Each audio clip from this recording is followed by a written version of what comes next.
নয়। কে পেতেছে পুরো নারী পচে বেরিয়েছে। এত হট্টগোল কিসের, কি আছে? ও স্যার জানেন ও খুব কাঁদে, শুধু কাঁদের কি গন্ধ। কে এ খুব পাঁদে? হ্যাঁ হ্যাঁ স্যার। শোন, আজ থেকে আর কোনো পাঁদ লাগবে না।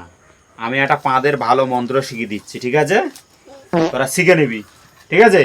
এই বল, পাঁদ পাঁদ পাঁদেশ্বর, যে পাঁদে সে ঈশ্বর, যার পাঁদে গন্ধ তার কি আনন্দ। আহা আহা আহা। মনে